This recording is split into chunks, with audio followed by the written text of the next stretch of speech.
पहले तो हम अल्लाह ताला का सर झुका के शुक्र अदा करते हैं कि अल्लाह ताला ने मुस्लिम लीग नून को तारीखी फतह अता फरमाई। और ये सिर्फ इसको मैं इलेक्शंस या बाई इलेक्शंस के तौर पे नहीं देख रही, कभी इतनी बड़ी तादाद में बाई इलेक्शंस जो हैं वो कम ही शायद देखने में आए हैं पाकिस्तान की तारीख में। तो इन अ वे ये एक जनरल इलेक्शन था।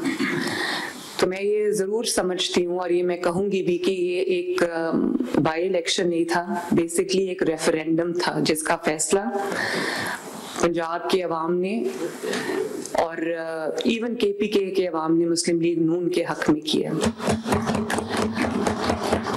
और ये वो सीट्स थी जो 2024 के इलेक्शंस में PMLN ने लूज की थी। ये PMLN की ने अपनी लूज की हुई सीट्स जो हैं वो दोबारा जीती हैं माशाल्लाह।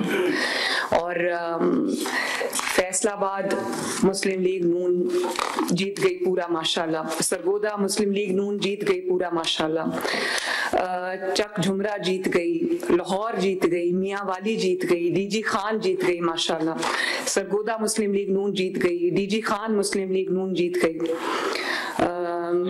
साहिवाल मुस्लिम लीग नून जीत गई और हरीपुर मुस्लिम लीग नून जीत गई। तो अल्लाह ताला का ये बड़ा शुक्र है। ये मेरे लिए इसलिए भी बहुत खुशाइंद बात है कि और हम मेरे लिए भी, पंजाब के अवाम के लिए भी और पाकिस्तान के अवाम के लिए भी, कि जो एक बुत क्रिएट किया गया था आर्टिफिशियल नैरेटिव क्रिएट करके और पूरी रियासत की पावर साथ अटैच करके और पूरी कुव्वत उसको दी गई थी, उसको अल्लाह ताला ने आज पाश किया।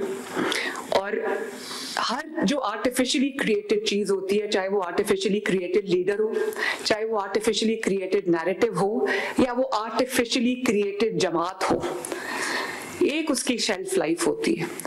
उस वक्त ये बात चल पड़ी थी और बहुत हमारे अपने लोग ये बात कहते थे कि अब परफॉर्मेंस की सियासत नहीं रही, अब नैरेटिव की सियासत है।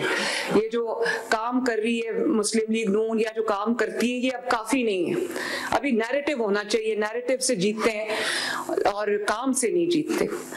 तो जब नैरेटिव चला और काम नहीं चला, उस वक्त पाकिस्तान के अंदर जो तारीखी तनज़्ज़ुली आई उसकी कोई मिसाल नहीं मिलती। 2017 में जब नवाज शरीफ साहब की हुकूमत को निकाला गया, उसके बाद जो हुकूमत आई, तरक्की करता हुआ पाकिस्तान जिसमें CPEC बन रहा था, जिसमें बिजली के कारखाने बिजली बना रही थी, दुनिया पाकिस्तान की तरफ देख रही थी, स्टॉक मार्केट रिकॉर्ड्स तोड़ रही थी, जो भी इकोनॉमिक डेवलपमेंट थी वो पूरी दुनिया देख रही थी, इतराफ कर रही थी, महंगाई कम हो रही थी। फिर उसको अचानक निकाल दिया गया और उसके बाद जो नैरेटिव की सियासत ने पाकिस्तान को दिया, और वो नैरेटिव अगर किसी सच्चाई पे बेस्ड हो, उसको नैरेटिव कहने का हक है। जो आज हम अगर नैरेटिव भी साथ, परफॉर्मेंस से बेहतर कोई नैरेटिव हो ही नहीं सकता। आज अगर ग्राउंड पे कोई काम ना हो तो मैं क्या नैरेटिव बोलूंगी? मैं झूठ एक हद तक बोल सकती हूँ, मैं किसी एक हद तक कोई कहानी घड़ सकती हूँ, लेकिन उन चीजों की शेल्फ लाइफ होती है। और मुझे खुशी है इस बात की कि वो शेल्फ लाइफ पूरी हो चुकी है और वो धड़ाम से नीचे आके गिर गया, क्योंकि पीछे से जिनको इमरानदार जजेस के आसरे पे खड़े होके इलेक्शन जीतने की आदत थी, जिनको जनरल फैज हमीद इलेक्शन जिताता था, आज ना फैज हमीद है ना वो इमरानदार जजेस हैं। तो अल्लाह ताला ने उनकी रियलिटी पूरी दुनिया के सामने खोल के रख दी। हालांकि जब एक पाकिस्तान में या एक ह्यूमन साइकी है कि जब कोई मुश्किलात में घिरा होता है, लोग उसके साथ खड़े होते हैं। हम भी जब 2018 में नवाज शरीफ साहब जेल में थे, मैं जेल में थी, तो मैं शायद वो पाकिस्तान की पहली खातून थी जिसको इन्होंने जेल में डाला, जिसके साथ इन्होंने बहुत जुल्म किए, लेकिन हमने इलेक्शंस का बॉयकॉट नहीं किया। हमने बदतरीन हालात में भी इलेक्शन लड़े। इलेक्शन का बॉयकॉट तब होता है जब आपको ये यकीन हो कि आप इलेक्शन हार जाएंगे, और जब आप मायूसी आपको घेर चुकी हो और जब आपको ये पता हो कि आपने इलेक्शन नहीं जीतना, मेरे लिए हालात अब खराब हो चुके हैं। बात ये है कि ये इलेक्शन का बॉयकॉट भी नहीं था। जिसको ये इलेक्शन का बॉयकॉट कह रहे हैं ना, इस तरह की मुनाफिकत मैंने अपनी पूरी जिंदगी में नहीं देखी। तमाम हलकों में पीटीआई के उम्मीदवार खड़े थे, उन्होंने पीटीआई के तस्वीरें लगा के, उन्होंने अपने लीडर की तस्वीरें लगा के, उन्होंने कैदी नंबर 804 के ऊपर उन्होंने इलेक्शन लड़ा और पोलिंग कैंप्स लगाए, तस्वीरें लगाई, कैंपेन्स की, नाम लेके, और जब हार गए तो कहा हमारा तो बॉयकॉट था। तो मैंने कभी इतनी मुनाफिकत नहीं देखी कि उसको ओपन रखा कि अगर बॉयकॉट जो है वो उसके बावजूद हम जीत गए तो हम कहेंगे बॉयकॉट के बावजूद जो है वो लोग इतनी बड़ी तादाद में निकल आए और उन्होंने वोट दे दिया, और अगर हम हार गए तो हम कहेंगे हमने तो बॉयकॉट किया हुआ था। जब अवाम का पॉपुलैरिटी की बहुत दावे करते थे ना कि हम बड़े पॉपुलर हैं, किधर गए वो पॉपुलैरिटी के दावे? पॉपुलैरिटी के आगे कोई नहीं खड़ा हो सकता। पॉपुलैरिटी जब होती है तो धांधली के बावजूद, आपको याद है 2018 में जब मैं जेल में थी, नवाज शरीफ साहब जेल में थे, इलेक्शन जीतने के लिए तब भी इनको आरटीएस बंद करना पड़ा था, 5 दिन रिजल्ट्स रोकने पड़े थे। हमने तो बॉयकॉट नहीं किया इलेक्शन में, हालांकि हमें नजर आ रहा था कि हमारे साथ क्या होने वाला है, लेकिन अवाम के ऊपर एतमाद होता है, अल्लाह ताला के ऊपर भरोसा होता है इंसान को।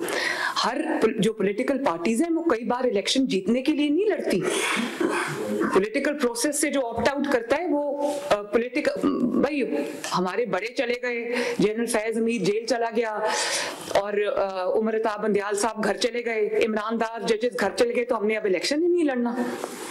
मुस्लिम लीग नून के ऊपर भी बहुत कठिन वक्त आया, बहुत बुरा वक्त आया। आप सब मेरे बुजुर्ग भी बैठे हुए हैं यहाँ पे, सब इसके गवाह हैं, बल्कि सब ने ये मुश्किलात अपने ऊपर झेली हुई हैं। मेरी वालदा का जब इलेक्शन था 2017 के अंदर, तारीख का सबसे मुश्किल इलेक्शन था। उनको जब कैंडिडेचर उनका अनाउंस हुआ तो उनको बाद में कैंसर डायग्नोज हो गया, उनको जाना पड़ा मुल्क से इलाज के लिए, तो फिर मेरे वालिद को भी जाना पड़ा और मैं यहाँ अकेली थी। Maryam Nawaz versus the entire power of the state. Tehreek Labbaik को भी उस इलेक्शन में क्रिएट किया गया, डिफेंस पाकिस्तान काउंसिल को भी उस इलेक्शन में लाया गया। कुलसूम नवाज शरीफ वर्सेस 42 कैंडिडेट्स, और पूरी उस वक्त जनरल फैज की पूरी ताकत जो है वो पीटीआई के साथ थी, डॉक्टर यास्मीन राशिद के साथ थी।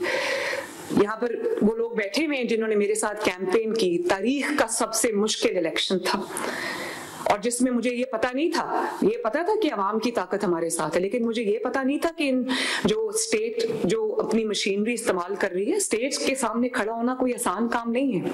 लेकिन उस बदतरीन धांधली के बावजूद, जो प्री इलेक्शन धांधली थी, जो ड्यूरिंग द इलेक्शन डे धांधली थी और जो पोस्ट इलेक्शन धांधली थी, उसके बावजूद अल्लाह ताला के फजल से भले 14,000 से मुस्लिम लीग नून जीती, 14,000 से मुस्लिम लीग नून ने वो इलेक्शन जीता। मुस्लिम लीग नून हार मान के घर नहीं बैठी, ना बॉयकॉट किया कि अगर जीत गए तो कह देंगे कि बॉयकॉट किया था, उसके बावजूद अवाम इतनी थी कि निकल आई और हम इलेक्शन जीत गए, और अगर हार गए तो चुप करके घर हारे हुए शख्स की तरह कह देंगे हमने तो बॉयकॉट किया हुआ था। और हर इलेक्शन आप जीत के साथ नहीं लड़ते, जीत की उम्मीद के साथ या जीत के यकीन के साथ नहीं लड़ते। मैंने 5-6 साल सिर्फ इलेक्शन लड़ा है। मुझे अंदाजा है जब हम गिलगित बल्तिस्तान का इलेक्शन लड़ने गए थे, जब आजाद कश्मीर का इलेक्शन लड़ने गए थे, उस दिन हमें ये पता था इलेक्शन लड़ने, जब मैं जा रही थी कैंपेन चलाने, मुझे पता था, मुझे बता दिया गया था कि आपकी 2 सीटें, ये गवाह बैठे मेरे साथ। जिस सुबह मैं इस्लामाबाद में रुकी थी उस दिन एक रात, और सुबह मैंने गिलगित बल्तिस्तान जाना था, तो मुझे बता दिया गया था कि आपकी 2 सीटें। तो क्या मैंने इलेक्शन का बॉयकॉट कर दिया? मैं इसलिए भी गई, मुझे पता था ये इलेक्शन हम हार चुके। एजेके का इलेक्शन मुझे पता था हम हार चुके हैं, क्योंकि हमें हराया हुआ था वो इलेक्शन, वो रिजल्ट्स इलेक्शन से पहले ही डिसाइडेड थे।